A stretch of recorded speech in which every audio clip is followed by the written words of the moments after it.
छिप छिप आंसू बहाने वालों, मोती व्यर्थ लुटाने वालों, चंद सपनों के मर जाने से जीवन नहीं मरा करता। मेरी असीम ऊर्जा के स्रोत साथियों, नमस्कार। आज की वीडियो में मैं एकनाथ शिंदे और द्रौपदी मुर्मू जो हमारे भारत के राजनीतिक पटल पे एक जबरदस्त एंट्री मारते हैं, उनके जीवन को देखकर मुझे गोपाल दास नीरज की ये पंक्तियाँ याद आ गईं और मैं आपको ये बताने जा रही हूँ कि ये पंक्तियाँ किस तरीके से इनके जीवन पर सटीक उतरती हैं और क्यों मुझे ये पंक्तियाँ याद आई। वीडियो को अंत तक देखिएगा, आप देखेंगे और विश्वास करने लगेंगे तारों सितारों की चाल पर, और इन दोनों के जीवन के जो संयोग हैं, जो समानता है, वो देखेंगे। ऐसा लगता है जैसे दोनों के जीवन की जो भाग्य लिपि है, उस भाग्य लिपि को ईश्वर ने जैसे एक ही तुलिका से, एक ही कलम से लिख दिया हो। तो आइए देखते हैं इनके जीवन में, दोनों के जीवन में हमें क्या समानताएं दिखती हैं। देखो, सबसे पहली समानता तो हमें ये दिखती है कि दोनों ही किसी संपन्न परिवार से नहीं हैं और दोनों ही पिछड़े और दलित और गरीब परिवारों से हैं। बड़े संघर्ष करके दोनों आगे बढ़े, इनके पीछे कोई परिवार नहीं है और आज अपने राजनीतिक जीवन के शिखर पर जा पहुंचे हैं। एकनाथ शिंदे एक गरीब परिवार में जन्म लेते हैं और अभावों के कारण वो अपनी पढ़ाई तक पूरी नहीं कर पाते, केवल 11वीं क्लास तक पढ़ पाते हैं और बाद में ऑटो रिक्शा चला के अपने परिवार के भरण पोषण में उनकी आर्थिक सहायता करते हैं। दूसरी तरफ हम द्रौपदी मुर्मू को देखते हैं तो वो भी एक संथाल आदिवासी परिवार से आती हैं, जहाँ काफ़ी सारी समस्याएं, सामाजिक समस्याएं और आर्थिक समस्याएं उनके सामने हैं और जैसे तैसे ग्रेजुएशन करके वो सिंचाई विभाग में एक क्लर्क के रूप में अपने जीवन शुरू करती हैं और उसके बाद वो अध्यापिका के रूप में भी अपना काम करती हैं और फिर राजनीतिक जीवन में प्रवेश करती हैं।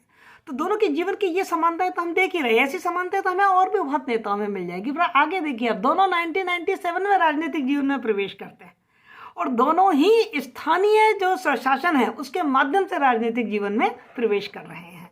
कैसे प्रवेश कर रहे हैं कि आप देखिए कि द्रौपदी मुर्मू ने अपना जो उनका जिला था मयूरभंज जिला, उसका रायरंगपुर की जो नगर पंचायत थी उसके पार्षद के रूप में उन्होंने अपना इलेक्शन जीता 1997 में और अपना राजनीतिक जीवन शुरू किया। इसी तरीके से एकनाथ शिंदे ने थाने म्यूनिसिपल कॉरपोरेशन में कारपोरेटर का चुनाव जीता और अपना राजनीतिक जीवन शुरू किया और बस फिर दोनों ने पीछे मुड़कर नहीं देखा। इतनी शिद्दत से काम किया कि दोनों ने अपने राजनीतिक पार्टियों में महत्वपूर्ण पद हासिल किए और अपनी महत्वपूर्ण भूमिका निभाई और इतनी महत्वपूर्ण भूमिका निभाई कि दोनों को ही अपने अपने राज्य के विधानसभा का सदस्य बनने का अवसर मिला। न केवल विधानसभा के सदस्य बनने का अवसर मिला, दोनों ने ही मंत्री पद प्राप्त किया और मंत्री पद प्राप्त करके और वहाँ भी इस तरीके की उपलब्धियाँ उन्होंने की कि बार बार उनको सफलता मिली और बार बार उनको मंत्री पद दिया गया। और उसके बाद की कहानी तो हम देख ही रहे हैं कि दोनों किस तरीके से अपने राजनीतिक जीवन के शिखर पर जा पहुँचे हैं। जो एकनाथ शिंदे हैं वो महाराष्ट्र के मुख्यमंत्री के रूप में विराजमान हैं और द्रौपदी मुर्मू को एनडीए की तरफ से राष्ट्रपति पद का उम्मीदवार घोषित किया गया है और ये तय है कि वो भारत के राष्ट्रपति बन जाएंगे। लेकिन उनके राजनीतिक जीवन में ही ये समानता नहीं, उनके निजी जीवन में भी भारी समानता है। आप जब उस समानता को देखेंगे ना तो दांतों तले उंगली दबा लेंगे कि क्या ऐसा भी हो सकता है कि दोनों के जीवन की कहानी किस तरीके से एक सी है। मतलब दोनों ने ही अपने जीवन में अपने संतानों को खोया, असमय उनकी काल मृत्यु को देखा और उस काल मृत्यु के बाद दोनों ही सदमे में आए। एक बार ऐसा लगा जैसे उनका जीवन खत्म हो रहा है, डिप्रेशन में आ गए, पीछे हट गए, राजनीतिक जीवन उनका काफी दूर हट गया। लेकिन हिम्मत वाले लोग, जो जीवट वाले लोग होते हैं, वो इस तरीके से हिम्मत थोड़ी छोड़ते हैं। दोनों ने कमबैक किया। एकनाथ शिंदे ने कमबैक किया और आज महाराष्ट्र के मुख्यमंत्री के पद पर है। उसी तरीके से द्रौपदी मुर्मू ने भी कमबैक किया और आज राष्ट्रपति पद के उम्मीदवार के रूप में हमारे सामने है। एकनाथ शिंदे के 2 बच्चे, 11 साल का बेटा और 7 साल की बेटी। एकनाथ शिंदे की आंखों के सामने एक नाव दुर्घटना में मारे गए। उसी तरीके से द्रौपदी मुर्मू के 25 वर्षीय बेटा 2009 में अचानक चल बसा।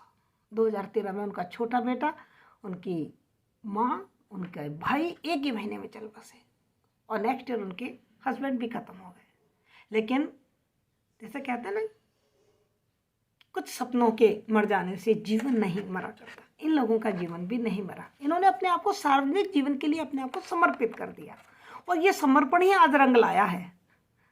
मैं इस वीडियो के माध्यम से आपको यही बताना चाहती हूँ कि जब जब हमारे जीवन में कोई इस तरीके की दुर्घटनाएं घट जाएं, कुछ हमसे छिन जाए, कुछ हमारे सपने मर जाएं, तो हमें ये नहीं सोचना है कि हमारा जीवन समाप्त हो गया है। ईश्वर ने हमको इस धरती पर भेजा है ना, तो कोई ना कोई लक्ष्य हमारे लिए बना कर भेजा है, कोई ना कोई उद्देश्य से ही हमको इस दुनिया में भेजा है। और जब तक उस उद्देश्य, उस लक्ष्य को हम पूरा नहीं कर लेंगे, तब तक हम थमेंगे नहीं। खोता कुछ भी नहीं यहाँ पर, खोता कुछ भी नहीं यहाँ पर, केवल जिल्द बदलती पोती। जैसे रात उतार चांदनी, पहने सुबह धूप की धोती। वस्त्र बदल कर आने वालों, चाल बदल कर जाने वालों।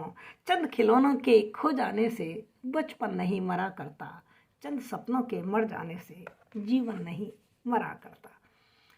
कैसी लगा आपको ये मेरा वीडियो? यदि आपको पसंद आया तो इसको लाइक कीजिए, शेयर कीजिए और मेरे चैनल को सब्सक्राइब कीजिए। Thank you so much.